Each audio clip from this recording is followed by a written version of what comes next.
My guest tonight, Dan Harary, is going to tell us supernatural tales and about contact with ETs. We'll be right back.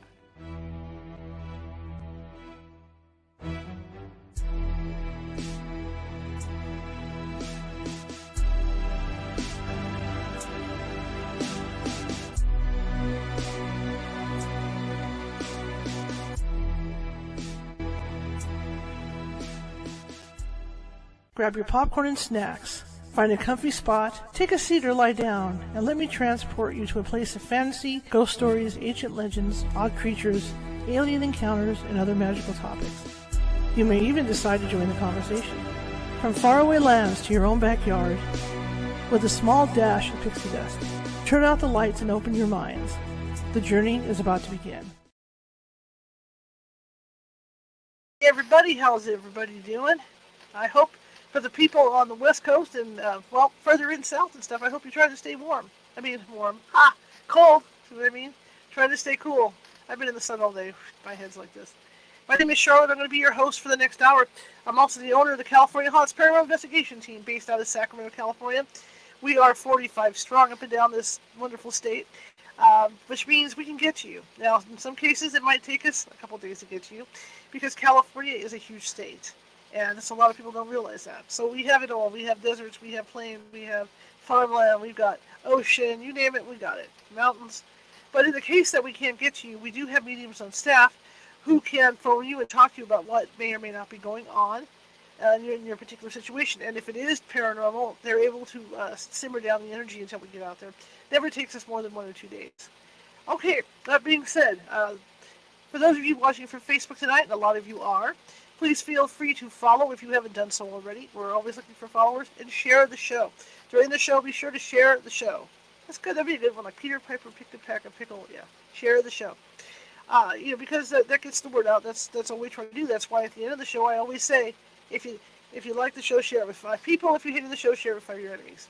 It's all about sharing. And you guys have done a great job doing that. And I really appreciate it. Okay? If you're watching from YouTube, it's a little bit like Facebook, except that it's YouTube, right? So we have more than 1,000 videos sitting over there, all of this show. And what I've done is, because it's really mind-boggling when you go there, I put everything under categories. I'm starting to move a lot over under categories. Got a long way to go yet. But if you're into cryptids, you're into ETs, you're into Nancy Matz, or whatever you happen to be into, you just can go click on that file and go right in, and then you can see who was on that particular day and who you want to listen to. Also, same thing. Share the show. If you're on fit, you have friends on YouTube that would be interested in the show. Be sure to share the show. Okay, I really appreciate it. Also, in fact, Twitch is the same way. Okay, everybody works the same practically, except it's different things. Okay. Also, show me some love. If you like what you see here today, show me some love. Give me a thumbs up, happy face, that weird heart thing. It's not weird heart. I could just never do it. It's kind of like the Vulcan, greeting. But yeah. Just show me some love and also chat amongst yourselves in the chat room. I'll be watching the chat room tonight as well. So that puts us up, up higher in their FYP. And if you want to know what FYP means, it means the For You page. And when the easiest way to explain it is when you're on Facebook and you're scrolling down, and then all of a sudden there's like that row of people that you might know, the suggested people that you know, or the suggested groups. That is the For You page. That is where Facebook, based on your interests, will throw out places like this, like this show, for your perusal to see if you want to be, a follower of the show, or follow that page, or like the page, or whatever you want to do. So that's what the FYP is, and so it works the same way. Facebook, Twitter, Twitch, all those places, YouTube, everything works the same way, just with different titles. So if you feel like doing that, that's great. Okay, leading into tonight's show, my guest has been on before. Real entertaining. He's not only had ET experiences, he's also had supernatural experiences, and we're going to talk about that and talk a little more about that. I'm glad to be going live tonight. I was off last night. I had some personal business to attend. I will be off tomorrow night. Obviously, it's the 4th of July. Today is 4th of July Eve. Okay, but we'll be back live on Friday with me and Nancy Matz as well. So. Okay, let me bring Dan in so we can get this show going, and then I'll have some announcements at the end of the show for you guys that I think you guys are going to be really excited about. So here we go. And that was the alien stomach. Hello, how you doing? Hi there, how are you? Nice to see you again. I think it's been about like a year, I think it was. Yeah, it's nice to see you again. Thank you, same. Same to you. What have you been up to? Oh boy, a lot of things. A lot of things. Um, if you recall, I'm a Hollywood publicist. I've been a publicist for over 40 years. And a month ago was Contact in the Desert, the UFO conference. I don't know if you made it out there, but I was Didn't the get a chance. publicist. Yeah, I was the Really? publicist for that show for the whole week. I was there for a week. It was at a beautiful resort in Palm Springs, and we had close to 3,000 people there. And many of the top UFO researchers and experts in the world were the guest speakers, like Richard Dolan and Paul Hynek and Steve Bassett and Nick Pope. And then this was very cool. I got a chance to spend a good chunk of time with Travis Walton. I was hanging with Nice. Travis Walton for like almost an hour, and this guy's I mean, he's a legend in the ufology world. I spent a few minutes with Whitley Strieber, also, but I spent a good chunk of time with Travis Walton. He's the one guy there who I'd not met last year, and you couldn't find a nicer, more genuine, you know, legitimately kind, soft spoken.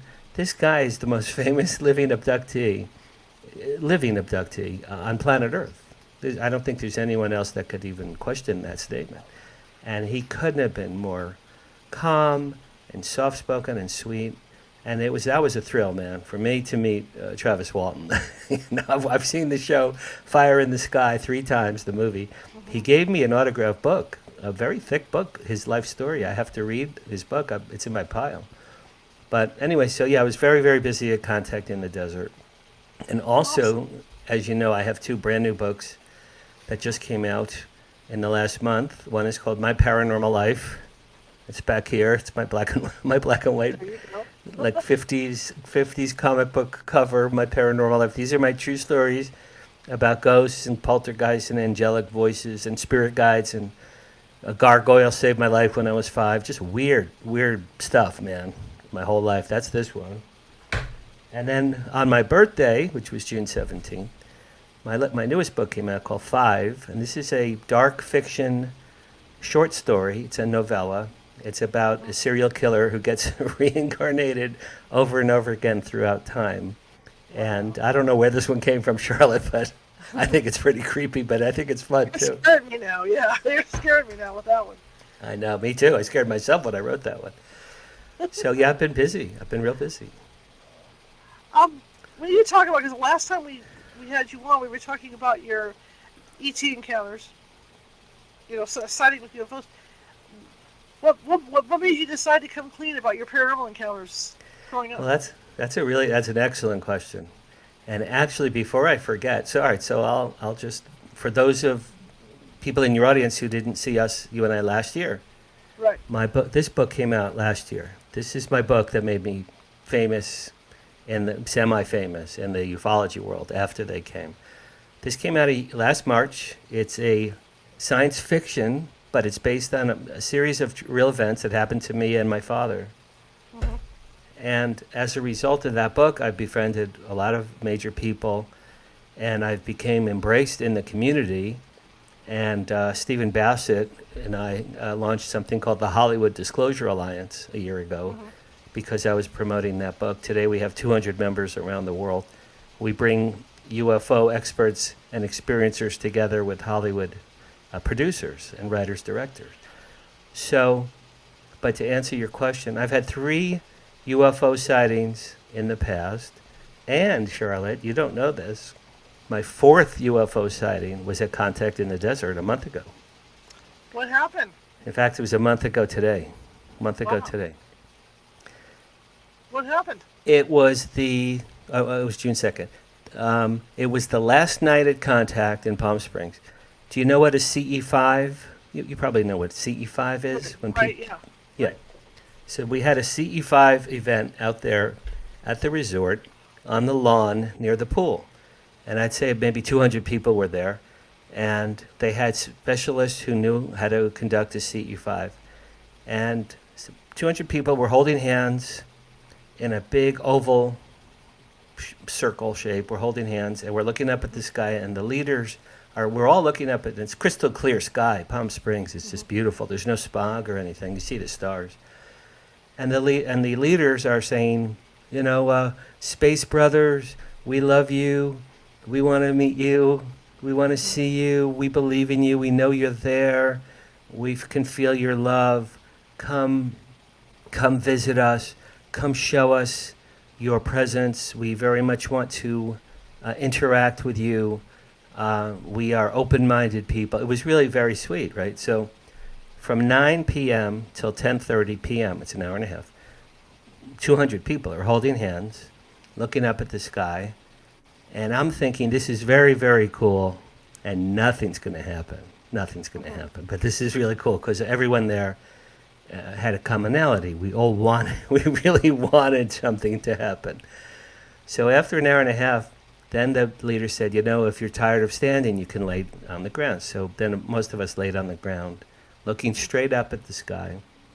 And they said, send out your own private messages. So I'm laying on the ground, Charlotte. Now my iPhone is in my hand, and I'm ready to take a picture because I'm thinking, if something happens, I want to take a picture, right? Right. So it's in my hand. I'm lying down. I'm looking up. And I'm thinking, I really would love to see something here. I really would love to see something here. And then I'm thinking, God, I'd really love to meet you. If you guys are here and you could land and talk to us, boy, what a story that would be, right? At Contact in the desert, to have an ET land and talk to us, would that be the greatest story ever? Great. Okay, so we're all doing that. And so now from 9 to 10:30, nothing. 10:30 comes, there's a bang in the sky, bang. You hear a bang. Look up. There's a big puff of smoke, and a gorgeous UFO came out of this puff of smoke in the sky, just appeared. It's not like it was traveling for a while, because we all would have seen it coming. There were 200 people. It just bang, puff of smoke, bang, and then suddenly a UFO was there, and it flew overhead 300 feet maybe, 10, 12 seconds, and then it vanished.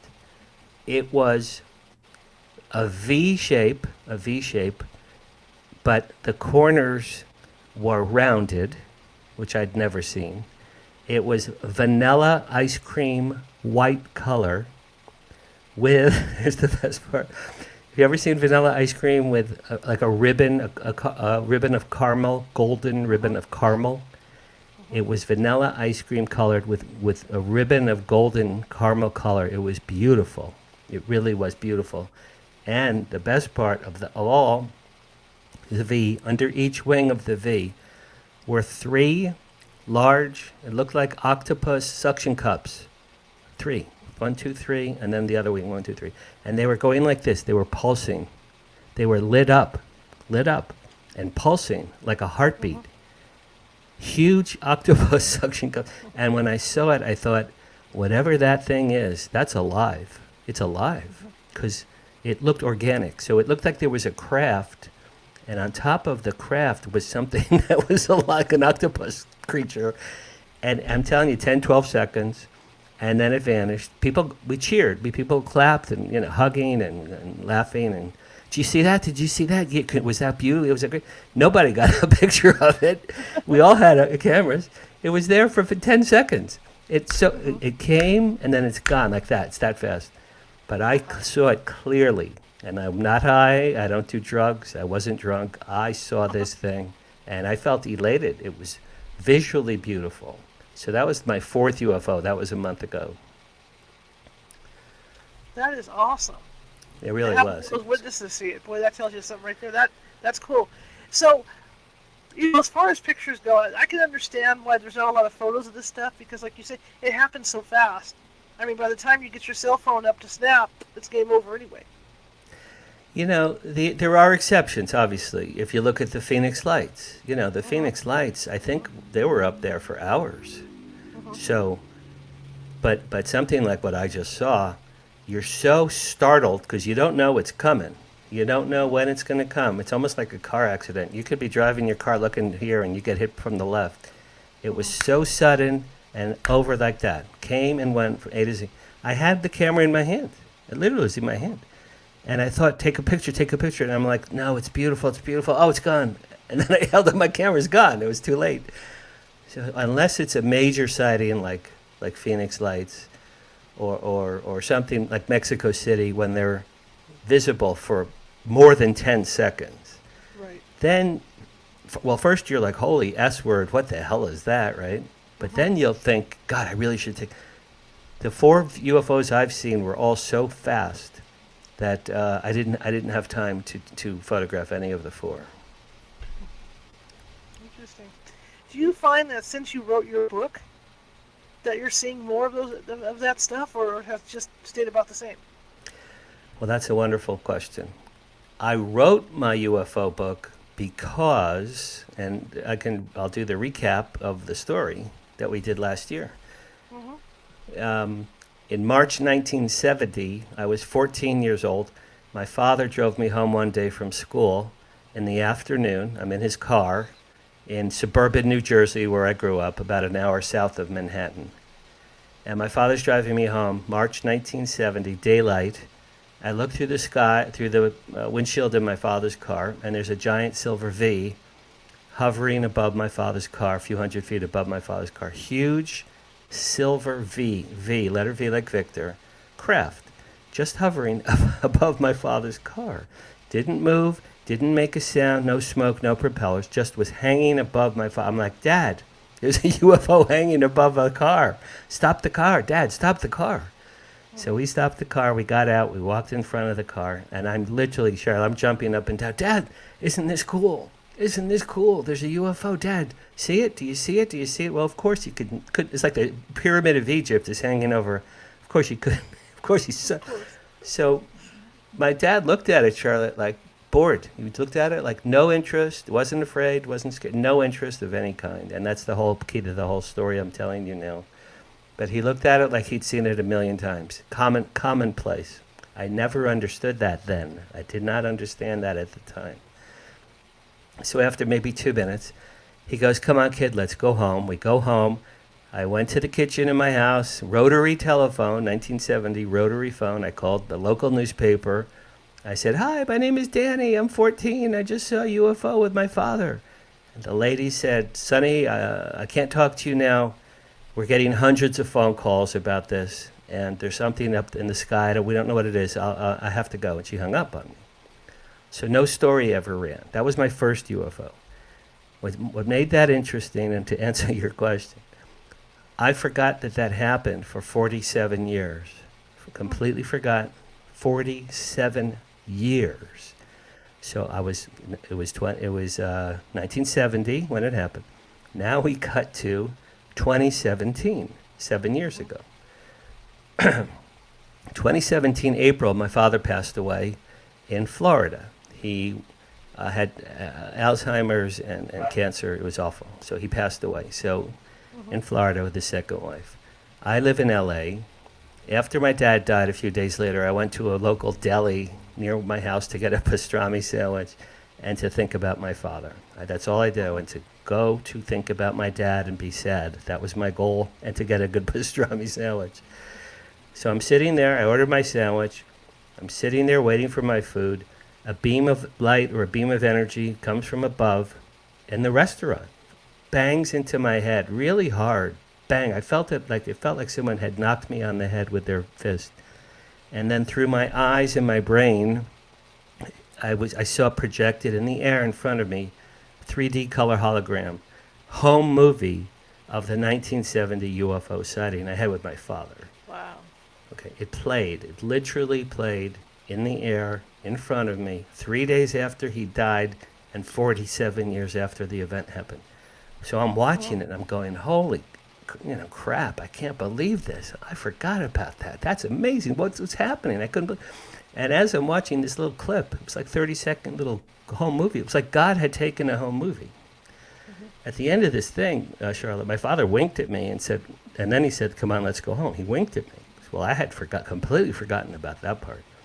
So then this hologram dissipated. It was playing like a movie in the sky, in the air, like this, 10 inches in front of me. Then it went away. Then I heard a voice in my ear, get a pen, get a pen, get a pen, get a pen, get a pen. I asked my waiter for a pen, put it in my hand. My hand did automatic writing. On the placemat at the deli, there was a paper placemat on the table.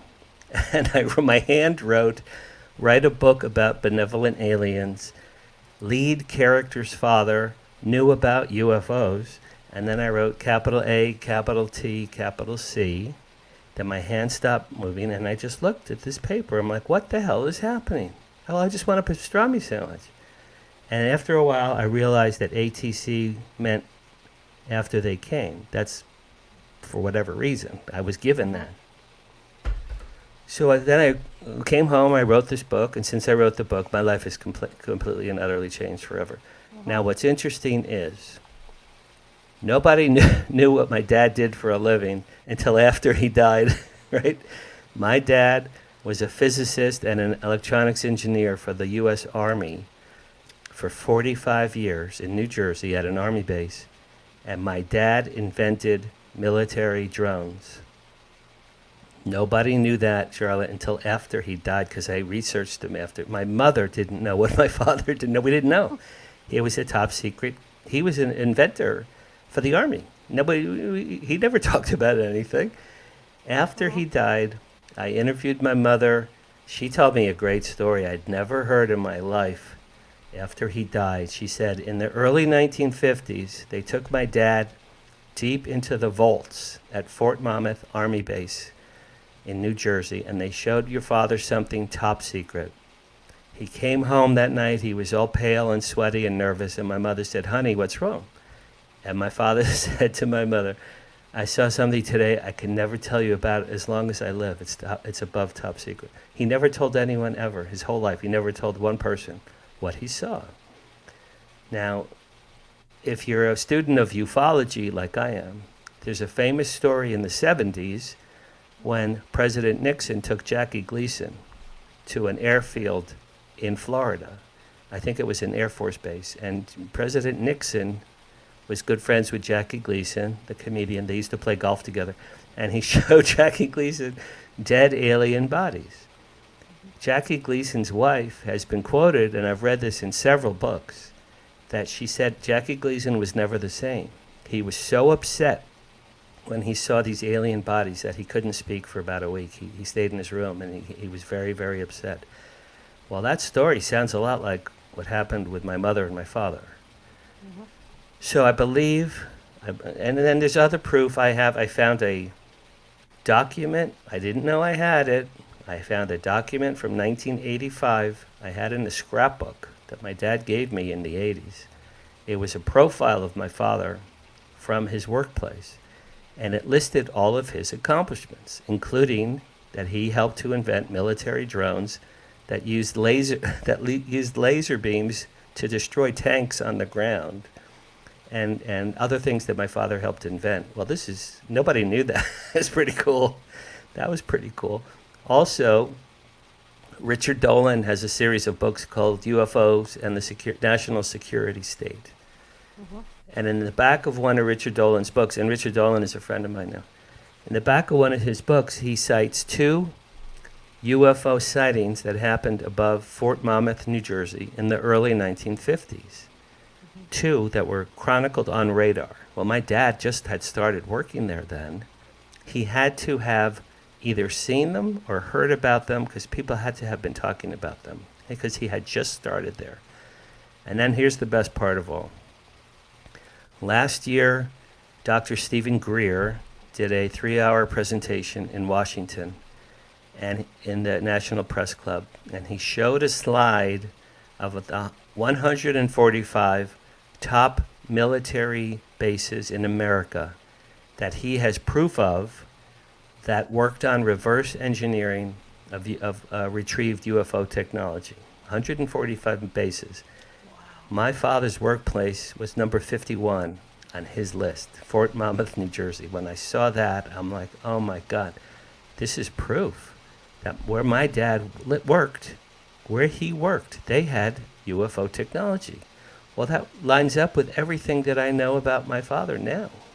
And I told my mother, she's going to be 90 in a few weeks, and I told my mother, she goes, I think you're right. I think that sounds like correct, because your father never talked about his job ever. So when I got that home download movie and wrote my book and then met Richard Dolan and Steve Bassett and Nick Pope and Paul Hynek and all these major people who are now my closest friends, it just completely changed my life. So after that, then I thought, well, I have some pretty good ghost stories too. So last year I wrote my Paranormal Life, which is, I would say, it's like a brother-sister book to my UFO book.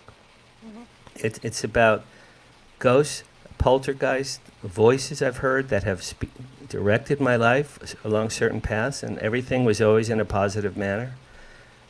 Incredible coincidences that have happened to me. When I was in college, apparently in college I was a doppelganger. Women used to come up to me and say, "Jeffrey, is that you?" I'm like, "No." "Jeffrey, is that you?" "No, I'm not Jeffrey."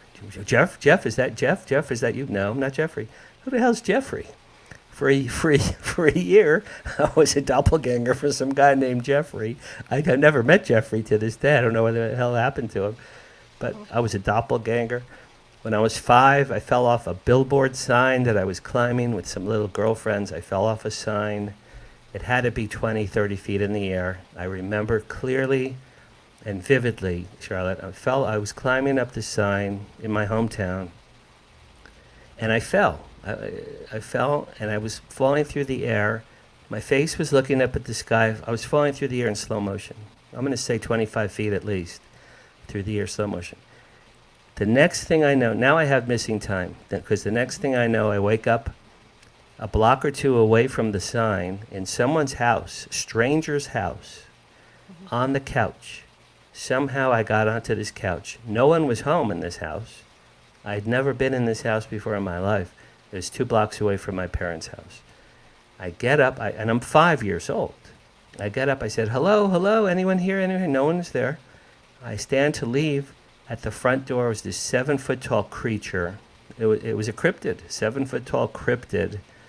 I'm calling it a gargoyle. I told my daughter this story last year. My daughter said, "Dad, that sounds like it was a gargoyle."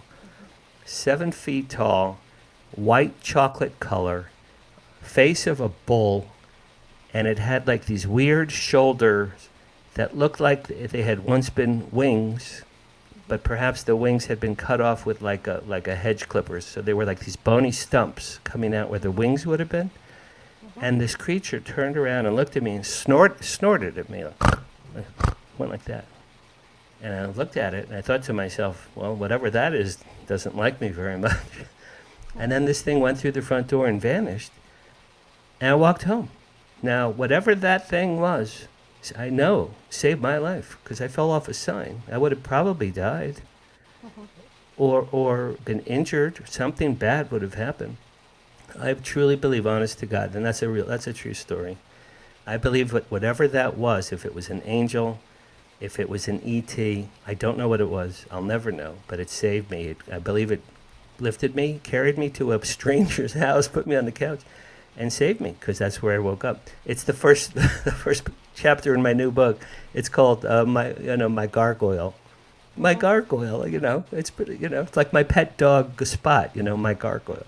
Right, So right. weird stuff has happened to me since the age of 5. That's the earliest story that I could pinpoint.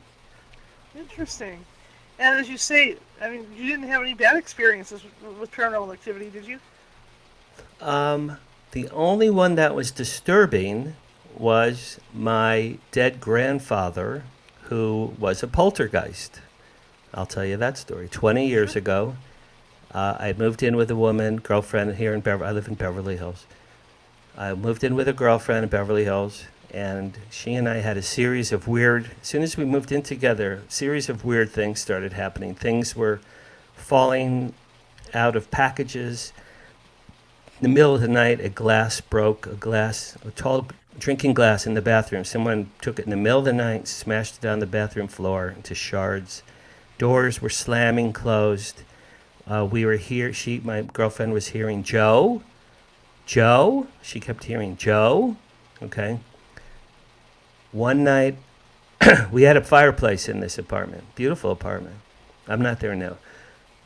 We had a beautiful fireplace. One night I took, those long decorative fireplace matches. They're long. They're like in a tube, So I opened It's a funny story. I opened the canister. I grabbed these matches, Charlotte. Instead of one or two matches like a normal person, I grabbed all 50, and the whole thing in the carton. I grabbed them. I pulled it out really fast, and they struck. They lit up. I had struck these matches. So I'm holding a torch in my hand in my living room. There's a torch in front, like 5 inches in front of my nose, of flames. And I'm like, what the hell did I just do? I was frozen. I couldn't believe what I just did. So I'm staring at this torch, and honest to God, from the left side from the dining room, a blue-white mist, bluish-whitish mist, I saw it, flew through the air really fast. It looked like Casper the Friendly Ghost without a face. Flew through the air, came at me. I saw it coming. It grabbed this torch out of my hand. It grabbed the torch, pulled it out of my hand, and threw the torch into the fireplace to save, so my face wouldn't go up in flames, right? And I'm looking, my heart's beating. I'm like, what the hell was that? Because I felt it actually pull this thing out of my hand. So it interacted with me. Now, then it was slamming doors. One night it scared my son. My kids were 12 and 14 at the time. It was scaring my son in his sleep. It was banging on his walls in the middle of the night. So the next morning I had a Ouija board. And I don't recommend this highly. But I think it worked because I know who it was now. Me, my girlfriend, my son, my daughter. This is after 3 months of weird things happening. We do the Ouija board. And it's called the planchette. The thing that moves around is called the planchette. So all 4 of us had the planchette. And I said, is there a ghost in this house? And the thing immediately said yes. And then I said, what's your name? And it wrote, Joseph. Okay. Then I said, Joseph, where are you from? Now here's where it gets interesting. It wrote, Syria. Syria. My dead grandfather, Joseph, was from Syria. Mm-hmm. Okay. My father's father was from Syria. I said, Grandpa Joe, is that you? Yes. So now I start crying. This guy died when I was 11 in 1967. I loved him. I'm now in the year 2003. That's a long time. Mm-hmm. That's a lot of decades that my grandfather's been dead. So I'm crying. I go, Grandpa Joe, is that you? Yes. Okay. Now, why are you here? And it wrote, to teach. And then I said, to teach what? And it wrote, Jordan. My son's name is Jordan. Jordan was right there. He's one of the 4 people. So I said, to teach Jordan. What do you want to teach Jordan? Then it wrote a Hebrew phrase. I'm not proficient in Hebrew, but I had it translated. And he wrote in Hebrew, because he was an Orthodox Jewish cantor in real life. He wrote, I am a stranger here. Well, I thought it was pretty cool. I am a stranger here. That's pretty intense. And then I said, look, and I'm crying. I said, Grandpa Joe, I love you, but you're scaring my family. I need to respectfully ask you to please leave my house. Please leave the house, and please don't come back, even, with love. And then it went, the thing moved and said, yes, okay, yes. And then that was it. And then the thing stopped moving. It didn't move anymore. And we never had another moment of poltergeist activity after. So I know it was my grandfather because he told me it was him. And it's a chapter in this book. And it's a story I've only told a few people. So I saved up last year all my weird stories and put them all together in one book. Do you think, and I have found, like reading through different close encounter books and things like that, that there seems to be a link, I'm not saying so much with the paranormal, but it seems to me that maybe some of the stuff we're, as ghost hunters, that we're investigating could very well be ETs. Because a lot of it is the same MO. The room gets colder, you see these beings come through the walls and all that. What do you think of that? I think that's a wonderful question. People have been asking me that, Charlotte, recently, actually. Quite a few people have been asking me that same question. My answer is the following. I know, all right, so I didn't tell you, after my dad died, he visited me in my bedroom. The weeks after he died, he visited me 4 times as a ghost in my bedroom. Once he spoke to me. I heard a sentence. The other times he moved things around. I knew it was my dad because he had just died. Okay. I personally, and you do too, I know ghosts exist. I know Right. because when you experience a ghost, and you know it's someone that you loved, and you know it in your heart for 100% for sure. Okay, so ghosts exist. Okay, now ghosts exist. Well, they are interdimensional beings by definition. They have to be interdimensional. My dad is ashes in a tree in San Diego. He doesn't exist. His body doesn't exist. But he was in my room weeks after he passed. So they're interdimensional beings. Now, a lot of research into extraterrestrial beings, there are various theories as to extraterrestrial beings. One of them is that they are interdimensional. Now that explains a lot of things, including when you see a UFO in the sky with your own eyes and it's there and then it vanishes without having moved. Well, is that a portal? Is that a time travel? Is that that's an interdimensional travel, whatever that is. And people I've even know have said they've been taken through walls, they've been taken through ceilings of their bedrooms, they've been taken out onto a ship and brought back through solid materials.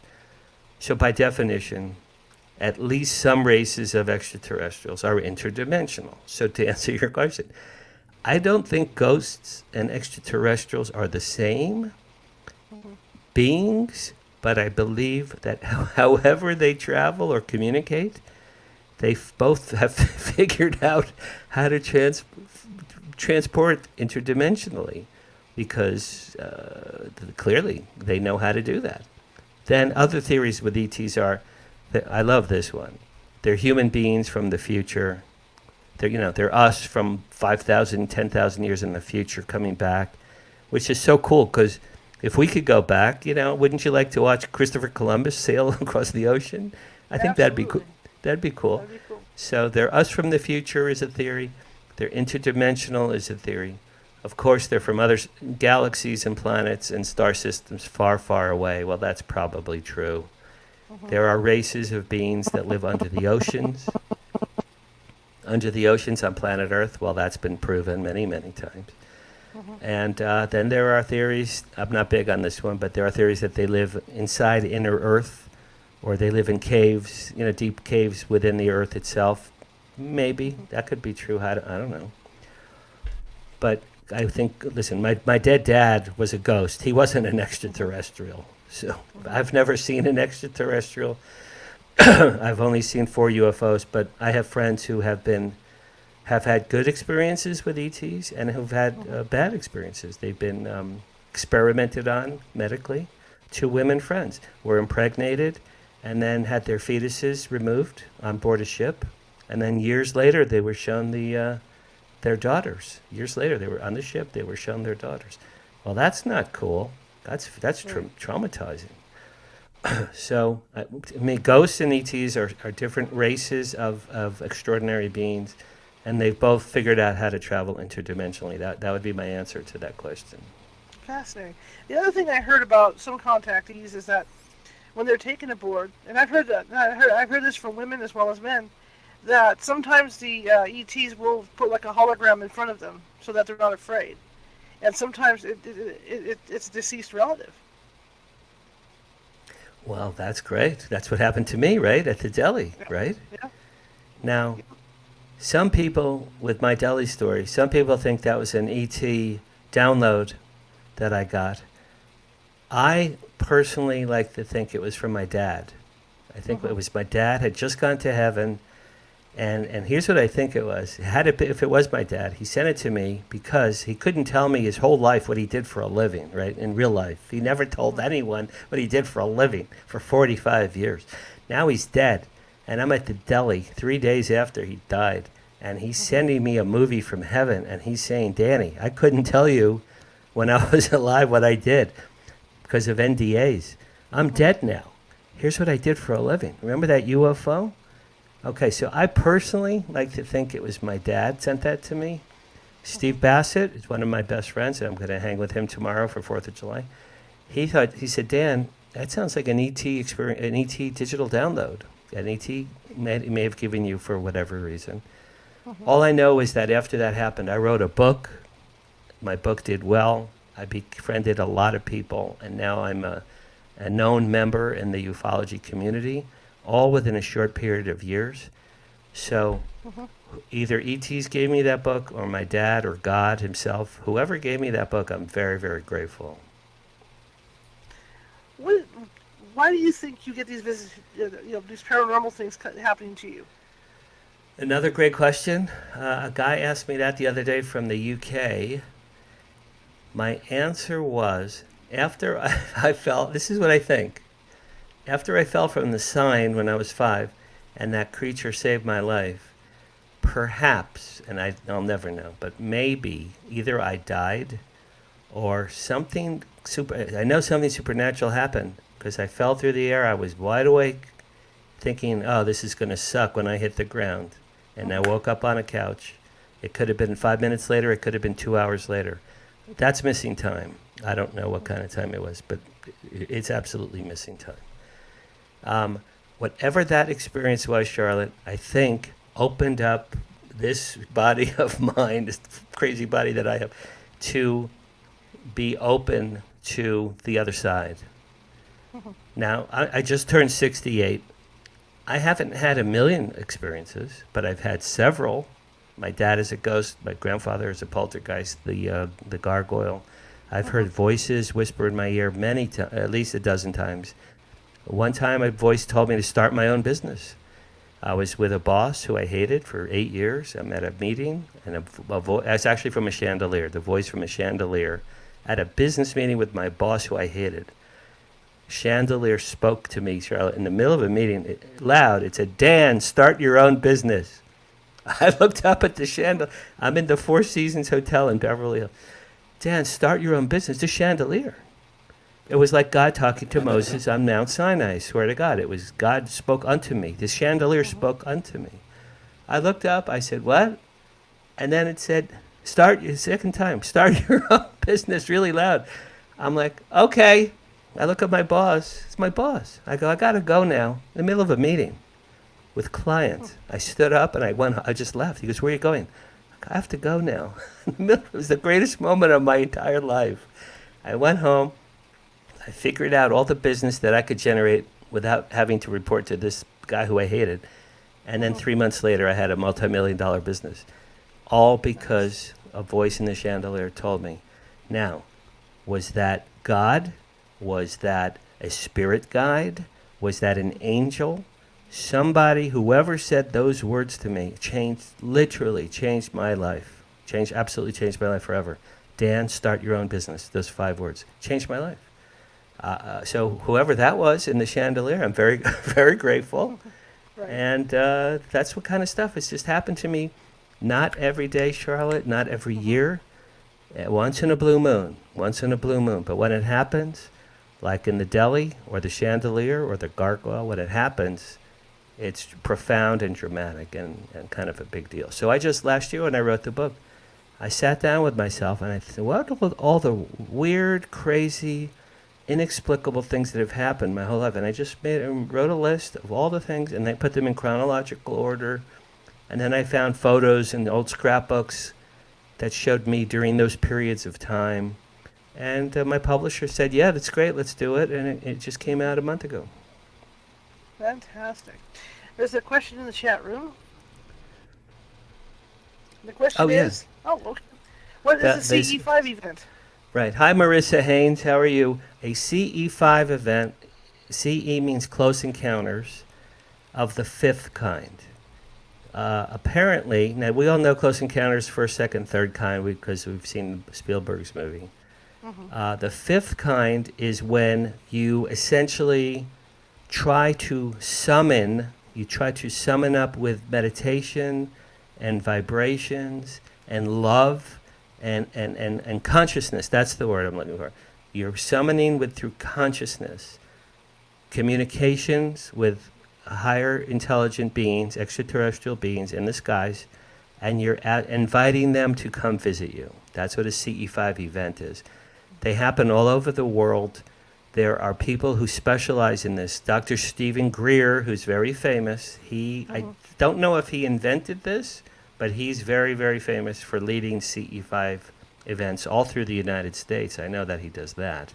Other people do them. Now, if you Google CE5 events United States, you'll probably get a dozen different people or companies or organizations that do them. They're organized group meditations, like the one I did at Contact. I'm going to say we probably had 200 people there, and you're just opening your heart and your mind, and literally you're looking up at the sky and thinking, please let me meet you, please let me see you, I really want to see you. And it happened. I'm a skeptic. I did not think something cool would happen, and it did. And I said, wow, the CE5 thing is real. I can't believe it. I witnessed it with my own eyes.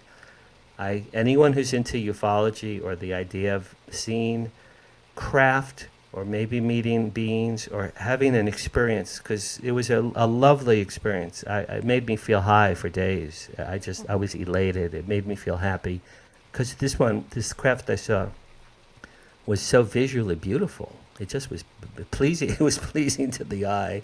So Marissa Haynes, check out CE5. Google CE5's United States, and maybe you should go to one near your hometown. There you go. When you think about all these paranormal, God, I can't get the word up, experiences that you had, do you think you're psychic, or is this just happens to you? You're conditioned for it, or what do you think? I've had psychic moments where I knew what the other person was going to say or the other person was thinking. I'll give you an example. I was dating a woman who later became my wife. I was a young guy. I was 25, and she was 20. We were dating for a few months, and one day she was making breakfast in my kitchen visiting me, and I looked at her from across the room. I saw the word wife. In my head, I saw W-I-F-E, not the idea. I saw the word.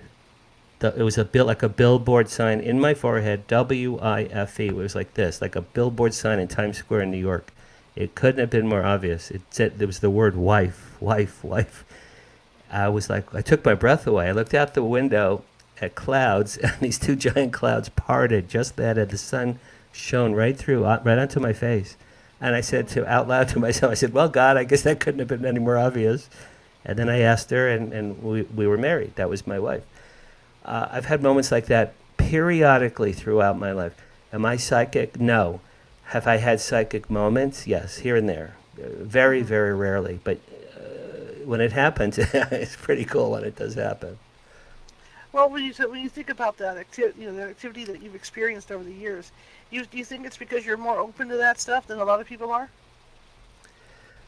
Apparently, yes, right? I mean, I have a lot of wonderful friends before I got into the ufology world. And my let's call them my straight friends. My straight friends have never seen a ghost.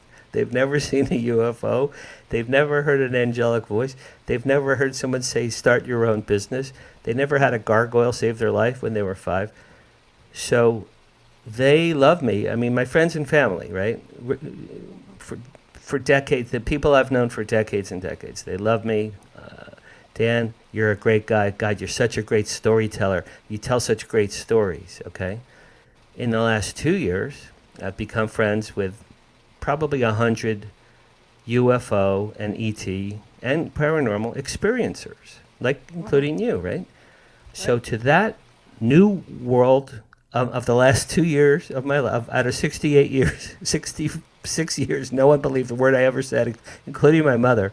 And the last 2 years, I've been meeting people who are open and going to conventions and UFO conferences and befriending UFO experts. And these people are having experiences left and right. I mean, I know people that have had experiences that are far more amazing than mine, far more amazing than mine. And they believe me, and I believe them. Now, every now and then, and maybe you too, Charlotte, I'll get an email. Hi, Dan. I'm married to Bigfoot, and I live in a cave, and I'm friends with Jesus. Okay, oh, really? You're married to Bigfoot? Well, how's that going for you? There are wacky, off-the-wall people in the world. But by and large, in the last 2 years, I've found a new community that is open. So I would say my historical life, my traditional historical life, is very established. And in the last 2 years, I've gone out into the wild and wacky wilderness and made a lot of wonderful new friends. And they think my stories are cool, and they believe me. So I don't know if I answered your question, but I hope I did. So do you still see ghosts at your new place? Or where you live now? Let's see here. Trying to think the last time. No, not since my dad died in 2017. He visited me four different times in my room. Then, Charlotte, after that, then it morphed into dreams. Then he was visiting me in dreams all the time for months after he died, months and months and months. And in the dreams, he died at 86 and he was in very terrible shape. In the dreams, he's about 40 years old, incredibly healthy, tan, big, thick black mustache. My dad never had a mustache in his life, but in my dreams, he has a mustache. And in the dreams, several times in my dreams, the months after he died, I would say, "Dad, you look great." And he'd say, "Thank you very much." And then I would say, "Dad, what are you doing here? You're dead." In the dream, "Dad, you're dead." Right. To which my father has said to me several times, "I know, but I really wish I wasn't." Well, that's what my dad would have said in real life. My dad was an engineer. He was very linear and very pragmatic. "I know, but I really wish I wasn't." Just like that, Charlotte. He said that to me at least 3 to 5 times in dreams. So I know that my dad knows that he's passed. Wherever he is, he knows he's passed. But he still, once in a blue moon, I'll still have a dream that he's I see him. And my middle brother as well has had dreams about my dead father as well. He's able to he so loved me and my 2 brothers. He so loved us that he's able to go through that membrane from the other side. But it's been years since he was in my room, and no ghosts. Just that UFO a month ago. I guess my paranormal static is slowing down. I'd say once every few years now something cool happens. Well, it may not be slowing down, though. It's just maybe certain circumstances. Yeah, And like once your dad passed away, or earlier you communicated with your grandfather or your uncle, that would open up a door. And so just maybe you haven't opened up any doors or had the door open for a while. I think that's true. For example, I was at Contact in the Desert with 3,000 lovers of UFOs. So when we looked up in the sky and we saw a UFO, obviously all the intentions of the people there were positive vibes to the ETs. Like, hey, there's a bunch of nice UFO lovers down there. Let's do a flyby and wave to them and just give them 10 seconds. So that's kind of what happened. But, everyday life, I'm a publicist with my own business. I hang out with my friends. I walk 5 miles every other day. I play my electronic drums that are behind me. I hang out with my adult daughter is my best friend. We see each other twice a week for dinner. So, unless something needs to kind of come into my radar, I have found historically that when I need something to come in to my radar, it does. It does. Again, when I went to get a deli sandwich and I came out with a book and I befriended every top UFO researcher in the world, and I'm the chairman of the Hollywood Disclosure Alliance, all because I went for a pastrami sandwich. So when the time comes for me personally for something to happen, I think the universe says, "Hey, we haven't talked to Dan in a while. Let's throw Dan a couple of ghosts and a poltergeist and the UFO, and then we can come back in 5 years." It just happens. It just happens when it happens. Have you ever had a regression done? Yes, actually, yes, I have. That's a very good question. I've been hypnotized a few times to try to. I believe in past lives, very much so, very much so. In fact, I have a chapter in this book, My Paranormal Life, about my regressions. Basically, I've seen what, and here's the thing: it's hard to tell if you're dreaming something that really happened, or your creative brain is creating something. Right. Like one dream, I was an Amish farmer. I'm an Amish farmer out in the fields in like the 1880s, and I hear a voice from the cottage where I live, and I run into this house, and my wife is on this bed, and she's giving birth to a baby, and she's bleeding, and she and the baby die, and I'm watching this horror show, and there's like a nurse, a midwife there, and I'm watching this. Well, I saw that pretty clearly when I was regressed. Did that happen? I don't know. Boy, that couldn't have been further from me being a Jewish boy in New Jersey, growing up with rock and roll and playing the drums. I'm an Amish farmer, right? One dream. Let's see. God, I'm trying to remember some of them. Many of them, I'll be honest. Many of them were, I murdered women in a past life. I was a serial killer. I was a rapist. I murdered my mother. I murdered women. I was evil. Several different people told me that, and in fact, that vibe went into this book 5, which is about a serial killer who gets reincarnated. Well, that's where it came from. Yeah, that's now we where. know. Well, it's not me, I hope, but Yeah. it's things that I was told under hypnosis, and I've seen some major psychics too. They've all told me the same thing, Charlotte. It's pretty scary. I try not to think about it because it tends to frighten women. That's why I don't play that up. But I've had some weird revelations. I don't know if they were dreams, creative brain farts, or real life past lives. I'm not sure about that. But yes, I have been regressed. What do you say to people that might be experiencing stuff like you have throughout your life?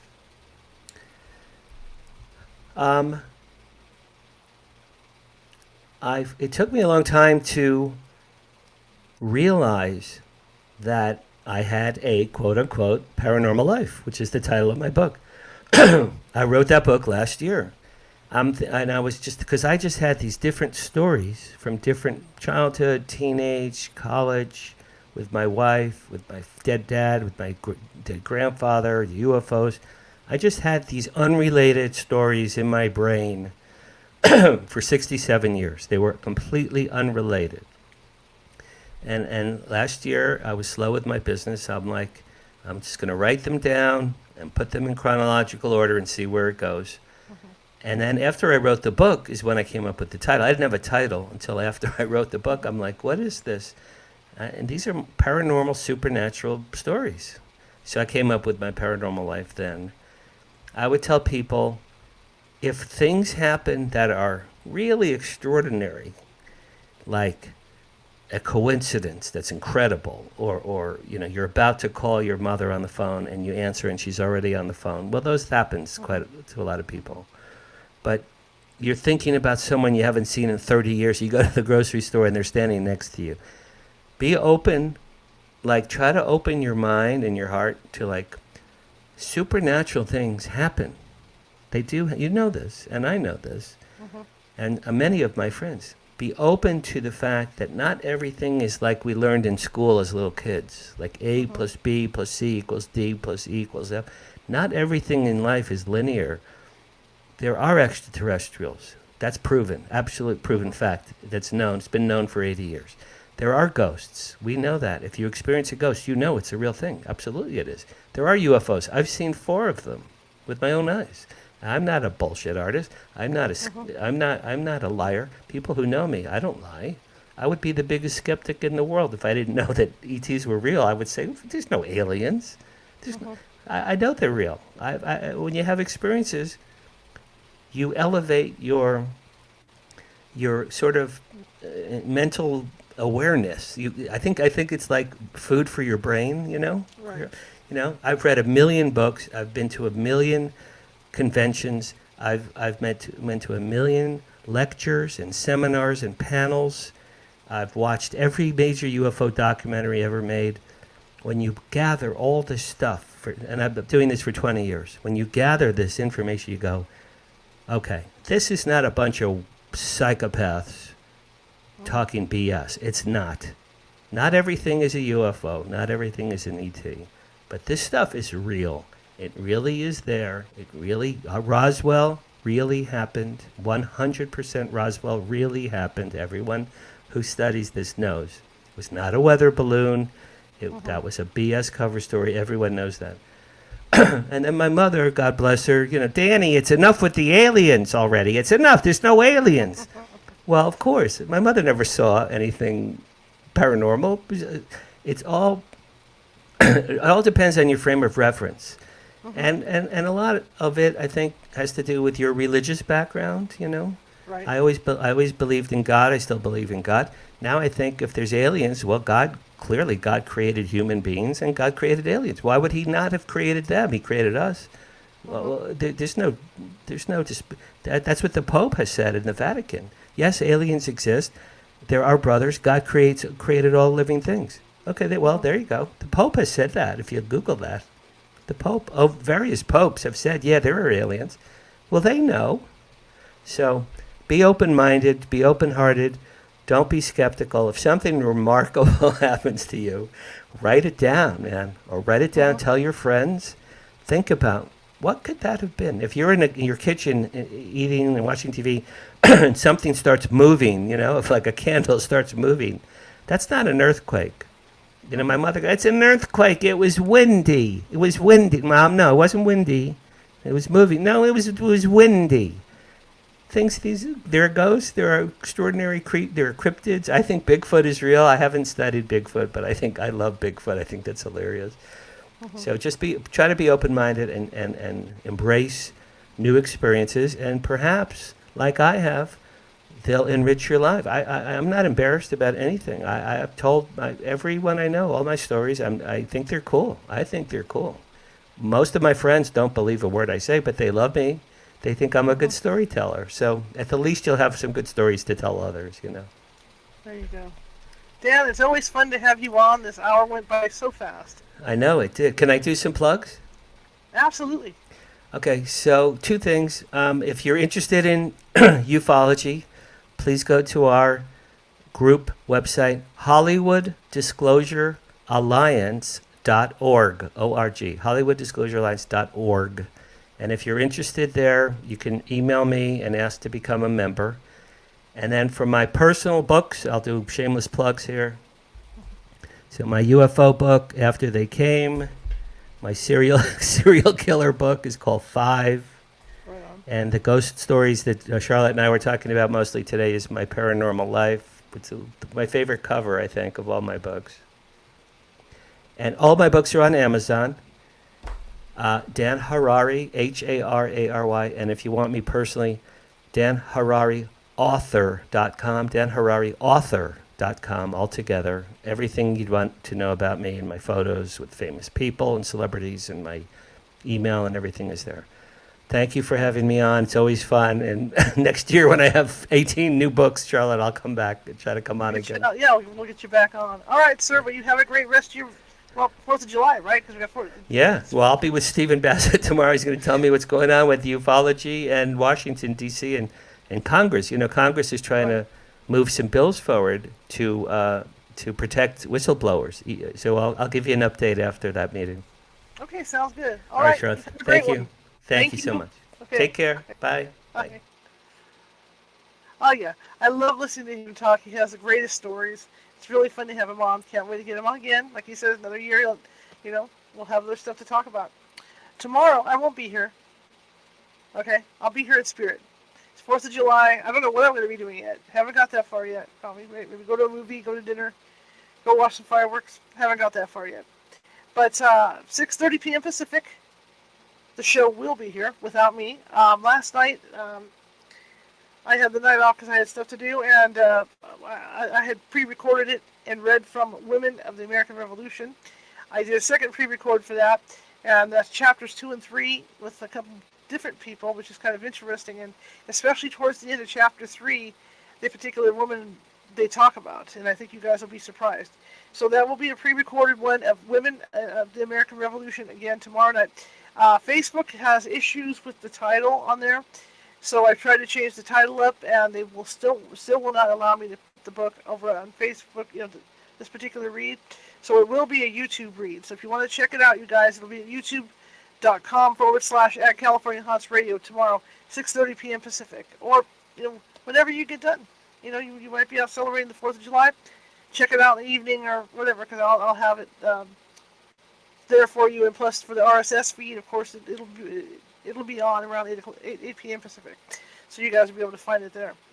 But I want to thank everybody for coming, and I really appreciate it. And we do have some stuff coming up. I'm going to maybe try some trout fishing this weekend, and we'll see how that goes. And I'll do some photos and stuff of that. And I'm getting to where I can actually catch trout. I caught trout a couple weeks ago and even ate it.